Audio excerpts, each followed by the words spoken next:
Sir, how will your state visit translate into concrete benefits for Filipinos back home? But there are 4 agreements that we will sign. We will be signing by this afternoon.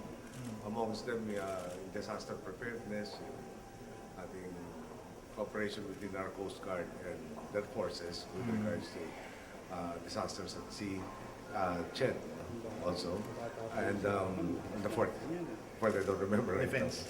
Defense. We have common problems. You know that they're one of our closest neighbors. It's about 2-hour flights, practically the same from Manila to Davao. So there are really areas that overlap, especially in global climate change. But more importantly, if on the flight from Ho Chi Minh to Hanoi, you will notice that their agricultural production really seems to be something worth emulating. There is a dearth of areas that are left vacant. Everything's abundant. The water system seems to be really, really good. So, and in fact, the magazine that was on the plane, showed their heavy mechanization price. And as you know, our trade with them has an imbalance primarily because of our rice importation. So all of those things we hope to have closer ties with them, share the knowledge, share the experiences, and perhaps solve some of our own problems. Thank you, sir. Mari Ruiz, Radyo ng Bayan.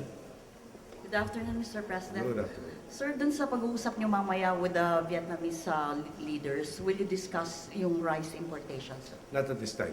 Mas maraming topics that this ASEAN Summit is supposed to achieve. Amongst them yung connectivity. Meron yung ating fuel pipeline sa further enhanced connectivity.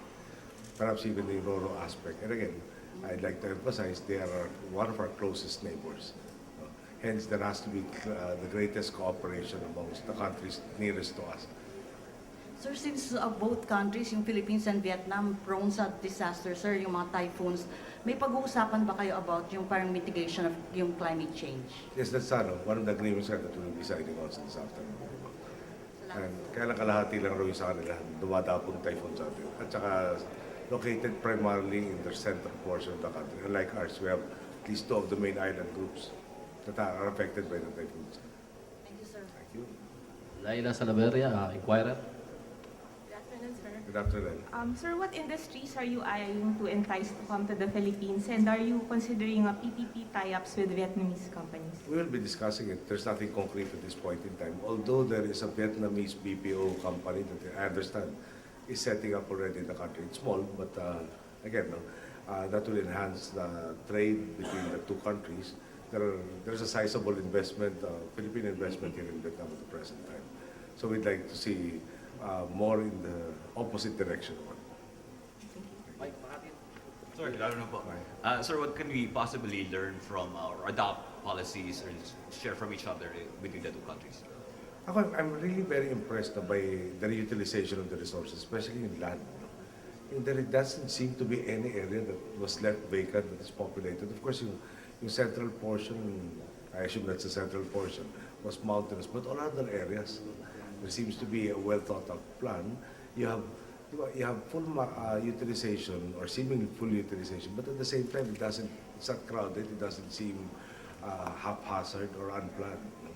And again, yung heavy use of mechanization sa rice, they're just 35 years from the last conflict of 2000. And the strides that they have gained due to the peace and stability that nurtured has enabled them to be our major crutch in terms of our own food security. So why can we not learn so many things from them? Okay, last question. Ina Sara, TV5.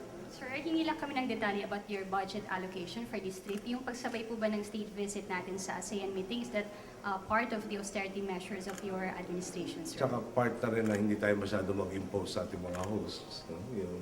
Instead of multiple preparations, I guess there's an overlap that can lead to greater efficiencies on their part. Kasi sa austerity, we really are very serious na. We inherited quite a big deficit. And coupled with corruption, that has not enabled the government to do a lot of things. So the key to that, besides the corruption fight, is with what is left, you have to do the maximum. So we are in all of these trips, There has to be a direct gain to the people, and of course, yung greater cooperation amongst the ASEAN countries and also with Vietnam in particular, redounds to our benefits. Sir, will you raise the issue po about Spratlys? At this time, only to reiterate the call for adherence to the Code of Conduct, number one, and perhaps an even more formalized shall we say, plan towards exploiting it, perhaps on a cooperative basis. So definitely, sir, it will be discussed po. Well, it will be a part of one of my speeches. No? Maraming salamat, Mr. President. Thank you. Thank you, guys.